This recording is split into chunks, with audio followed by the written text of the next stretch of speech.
Hello प्यारे बच्चों, आपका स्वागत है हमारी यूट्यूब चैनल मैथ मस्ती ट्रिक में। बच्चों, आज की इस वीडियो में मैं आपको एक एक नियम सिखाने वाला हूँ। देखिए बच्चों, ये जो मैंने यहाँ पे आपके लिए क्वेश्चन लिया हुआ है, एक क्वेश्चन एक एक नियम पर ही लगते हैं और एक एक नियम बहुत सरल नियम होता है। अगर आपको एक बार एक एक नियम लगाना आ गया ना, तो आप इस टाइप के जितने प्रश्न आपको मिलेंगे आप उनको बहुत ही आसान तरीके से, यानी कि बिल्कुल धुआं के साथ उड़ा सकते हो। लेकिन आपको इनको हल करने के लिए एक एक नियम सीखना पड़ेगा। तो आइए देखिए एक एक नियम कैसे लगता है, मैं आपको सिखाता हूँ।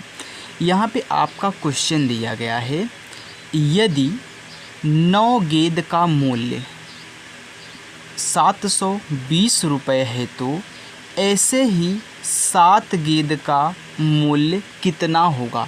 यानी कि आपने 9 गेंद खरीदा है जिसका मूल्य आपने दिया है 720 रुपये। अब वो आपसे आप बता दिया कि 9 गेंद का मूल्य कितना है, 720 रुपये है। आप घर पे लेके आए सामान खरीद कर, इनकी गेंद खरीद करके आपसे घर वाले पूछ ले कि अगर 9 गेंद आपका 720 रुपये में पड़ा तो अगर आप 7 गेंद खरीदते तो कितना रुपये पड़ता, तो आपको निकालना पड़ेगा। तो देखिए, सबसे पहले आप ये करिए कि यहाँ पे दिया 9 गेंद का मूल्य कितना, 720 रुपये। तो यहाँ पहले 9 लिखिए, ये 9 क्या है, आपका गेंद है। इसका मूल्य आपने कितना दिया है, 720 रुपये दिया है। तो पहले एक गेंद का निकाल लीजिए। अब एक गेंद का कैसे निकालते हैं, जब भी आपको एक गेंद का मूल्य निकालना हो तो आप क्या करेंगे, यहाँ पे इस 720 में 9 से भाग करा देंगे। 9 से भाग कराओगे तो 9 एक्के 9, 9 अट्ठे 72 हो गया। और यहाँ पे एक जीरो बचा है, जीरो लगा दो। यानी कि बच्चों आपका जो एक गेंद है कितने में पड़ रहा है, 80 रुपये में पड़ रहा है आपका एक गेंद। ओके, तो ये एक गेंद का मूल्य 80 रुपया।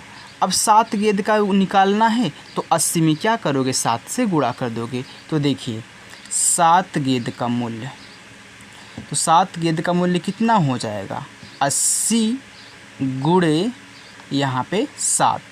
तो गुणा कराइए, 8 सत्ते 56, यानी कितना आ गया आपका 560 रुपये।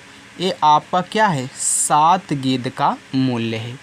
ओके, तो इसी को बोलते हैं एक एक नियम। पहले एक का निकाल लो, इसके बाद जितना पूछे उतने में एक, यानी कि जो एक यूनिट का मूल्य है जो आ रहा है उसमें आप क्या करोगे, अपने 7 का गुणा कर दोगे। ओके बच्चों, चलिए अब देखिए, जैसे यहाँ पे आपका दूसरा क्वेश्चन है कि यदि 8 गेंद का मूल्य 800 रुपये है तो ऐसे ही 9 गेंद का मूल्य ज्ञात कीजिए। अब आप पहला क्वेश्चन अच्छे तरीके से सीख चुके हो ना, तो इसको आप आराम से हल कर सकते हो। यानी कि 8 गेंद आपका कितने में, 800 रुपये में। तो पहले आप कहाँ पे जाओगे, पहले आप एक गेंद का मूल्य निकालोगे। तो जब आप एक गेंद का मूल्य निकालोगे तो कितना आएगा, 800 बटे इस 8 से भाग करा दोगे। तो काटो, 8 एक्के 8 और 8 एक्के 8 हो गया। यानी कि डबल जीरो आपका बचा है तो डबल जीरो लगा दीजिए। यानी कि आपका जो एक गेंद का मूल्य निकला है वह कितना है, आपका 100 रुपया है। जब एक का आपने निकाल लिया, आपसे पूछा है कितना, 9 गेंद का मूल्य, तो क्या करोगे, इसी 100 में 9 से गुणा करा दोगे। तो देखिए 100 गुणे 9 बराबर कितना आपका 900 रुपये। ये आपके 9 गेंद का मूल्य हो गया। तो बच्चों, अगर आपको एक एक नियम लगाना आ चुका है, आप अच्छे से इस क्वेश्चन को हल करना सीख चुके हो, तो आप वीडियो को लाइक कर दीजिए। अगर आप बच्चों चैनल पर नए हो तो चैनल को सब्सक्राइब कर लीजिए। थैंक यू बच्चों।